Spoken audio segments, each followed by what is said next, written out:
Watching subtitled anime with friends can be a frustrating experience for me as someone who's learned enough Japanese, or at least picked up on enough cliches in how anime is written, to constantly have problems with the way that things are translated. And since I'm a weird asshole, I always feel the need to explain these discrepancies out loud. Translation is a lot more art than science, on account of the fact that different languages don't necessarily have simple correlations between words, statements, phrases, grammatical quirks, intonations, etc. And since clever writing in any language is going to take advantage of these quirks, translating these aspects into a language with completely different rules leaves you with a ton of different options, none of which exactly recreate the original. In the early days of online anime fandom, there was a lot of debate over the merits of localization versus transliteration. Localizing dialogue has the advantage of making it more engaging for English listeners and readers, but has the disadvantage of straying farther from the original intentions of the creators, and this can have more of a rippling effect on your perception of the story than you might expect. Because of the fact that the Japanese language is highly template-driven and couched in their much greater patience for repetition, anime dialogue is overloaded with stock phrases and intonations, the use of which are often integral in building the exact type of character which the show is trying to present. For instance, in No Game No Life, Izuna speaks in a very rude and confrontational way, but ends all of her sentences with desu, which is considered a more grammatically correct and polite way of ending sentences. This was localized in the Crunchyroll subtitles as her saying please at the end of each sentence, which just kind of feels like a non sequitur a lot of the time. You can see the train of logic that would lead them to choose this word, since saying please is polite, but it's not something that would almost ever be grammatically correct at the end of a random English sentence, and as a result, the logic behind the character's manner of speaking is obscured to look like just some weird meme, which isn't necessarily unfair, but at least the meme made sense in Japanese. So what if we translated this more literally? There isn't really a word that connotes the same thing which desu does in English, so this isn't exactly possible. If she ended every sentence with the word period, it would be closer to meaning the same thing in a literal sense, but not in a cultural one. A lot of translators will handle this by ditching the sentence structure aspect and trying to translate something akin to the same grammatical idea. For instance, in Oreimo, Saori ends all of her sentences with the polite but very outdated closer de gozaru, which the subbers interpret by just having her speak in old-timey English. This preserves the intentions a little better, but it also over-exaggerates how much she's really laying into this character, and loses out entirely on the repetitious aspect of her literally saying the same thing again and again. Japanese sentence structure is so unique that it may not be possible to translate these quirks in a way that makes sense in English, and if you're someone who cares mostly about just being entertained in the moment and not so much about the greater metacultural element of anime, then you might be fine with that. After all, if you're someone who does care about that aspect of the culture, then you'll probably figure out all this shit eventually anyways, either from hanging out in hardcore communities who make reference to these character attributes, or having it explained by someone like me while watching with them, or deciding to pick up Japanese, or even just simply watching so many damn cartoons that you notice the patterns yourself. Personally, if I was writing the subtitles, I would just put in a slide before the episode explaining the speech patterns, and then literally put the word desu or degozaru at the end of each line, but I understand why some viewers would hate this. Having said that, I still think that there is a ton which subbers could do to better preserve the intentions of the original Japanese dialogue, simply by doing more to recognize and replicate the emotions of the line in a way that would convey the same feeling in English. For instance, I was watching episode 9 of Oreimo in prep for an upcoming video, and I got to this part where Kuroneko tells her little sister that she's talking to the denizens of the world of darkness, and then the sister asks if the people in this picture on her desk are in fact denizens of said world. Kuroneko hesitates for a moment, because in front of those people she would ordinarily express her sentiments inauthentically, behind several layers of meme speak, but she doesn't feel the need to be so guarded in front of her baby sister in the privacy of their home, and would prefer to phrase things with a clarity which this little girl can understand. As such, she responds, as the Crunchy subs translate it, 違うわ。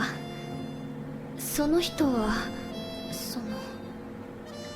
私たちと同じ世界に住む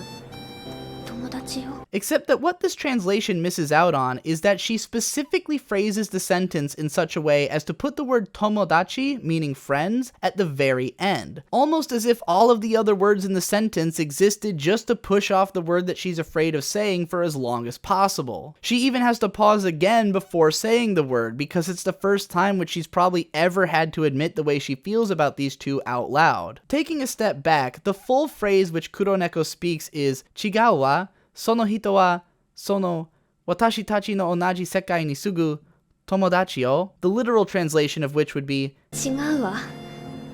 その人はその私たちと同じ世界に住む友達よ Personally, if I was going to approach translating this line, regardless of what verbiage I chose in describing the fact that these were friends from the same world, the most important thing to preserving the intent of the scene is the rhythm of the sentence. It could have been something like 違うわその人はその私たちと同じ世界に住む